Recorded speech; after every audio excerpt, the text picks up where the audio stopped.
You know, in the last few weeks, I've been speaking a lot about these alleged discoveries under the pyramids of Giza, and I've recently noticed this video, which was posted 2 weeks ago on the channel Project Unity, called Exclusive: Meet the Scientists Behind the Massive Giza Plateau Discoveries. And as we look at the thumbnail, of course, we see Professor Filippo Biondi, and then the thumbnail reads, "I am 90% certain of what we are seeing," and these are, of course, his words. Before we start watching the video, I would like to give a brief introduction to the channel as I normally do, and it's going to be a neutral introduction.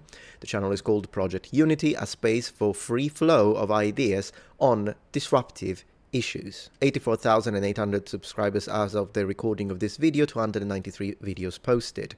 The description is Connecting Curious Minds. Full stop. As always, I would encourage you, viewers, to use your own critical thinking to formulate your own opinions when it comes to the channel and the validity of the information presented. The owner and presenter of the channel is this gentleman here called Jay Anderson. You may have seen him appear recently on Piers Morgan Uncensored, specifically to talk about these alleged findings. Now, despite of the 80,000 subscribers on that channel, Jay Anderson has a much bigger follower pool when it comes to Twitter/X, where he has pretty much 250,000 followers. However, one thing that I noticed is that whenever he speaks about these specific findings, he seems to be very, very categorical about them. See, for example, this instance here, when on his X, Jay Anderson says, "Share far and wide, you don't want to miss this," as he's telling us and reposting himself, telling us about this exclusive interview that we're going to watch together. However, one of the commentators underneath this post challenges him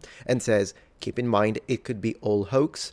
Not saying it is, but there are some strange things. And then he uses, in order to validate this position, the video created by a fellow content creator, Sabine Hossenfelder. To which Jay Anderson responds, "It's not a hoax." Now, I find this a little out of place, to be honest. I find myself in disagreement with Jay Anderson here when it comes to the categorical position that he appears to be taking on this matter. Note, for example, how much that differs from the position that I have assumed, which is a position of maybe there is something underneath the pyramids, maybe not. And I think that that is the one intellectually honest opinion and position that someone can have as we review the data that has been presented to us, but also as we keep in mind and take into consideration the people that are behind this discovery. More on that later. So personally, I still haven't formed my complete opinion on Jay Anderson and his work. I'm still waiting to see. Maybe he'll change my mind. Maybe he'll make a response videos that is respectful, and perhaps he will help me see things his way. And at that point, I'll be like, you know what? Jay Anderson was right all along. But up to this point, this sort of categorical statement presented in the absence of evidence that could be sufficient in order to provide enough scientific and academic justification to the statement, I'm gonna say, I don't know, man, not impressed. However, since that level of certainty may be justified by this exclusive interview, let's watch some of it. Maybe I'll change my mind. This is the world exclusive in the English world for the most earth-shattering discovery of the past. It might be the most earth-shattering discovery in history, and God knows what's going to happen after this. With my technique, which is the maximum depthness that we can achieve? He means what is the maximum depth that we can achieve. I'll help translating a little bit from his ideas, which I can see appear in his mind, because I'm, of course, a native Italian, so I know exactly the basic matrix that he is using, Professor Biondi, as he's trying to then translate in his head from Italian to English. I will provide some clarity, therefore, just in case his English is not sufficient to correctly translate what's in his head, which I can absolutely retro-engineer by the English he ends up using. Let's say around 5 kilometers. The first time 5 kilometers? Man, that's deeper than they had mentioned in the actual conference when they talked about first 648 meters underground, then they mentioned 1.2 kilometers, and then they mentioned 2 kilometers. Now he's talking 5. we saw these shafts. We were, me and Corrado told me, Filippo, what are those things? No, Corrado, that's noise.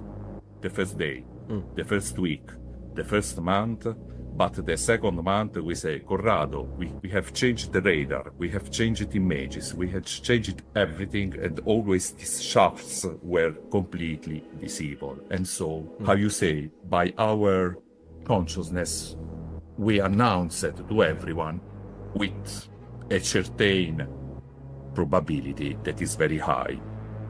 People, there are the shafts. With a certain probability. Well, here's the thing, though. As I say, oh my gosh, Armando May, goodness gracious. Anyways, out of the three speakers, May, Biondi, and Malanga, Biondi is the only one that I'm willing to believe.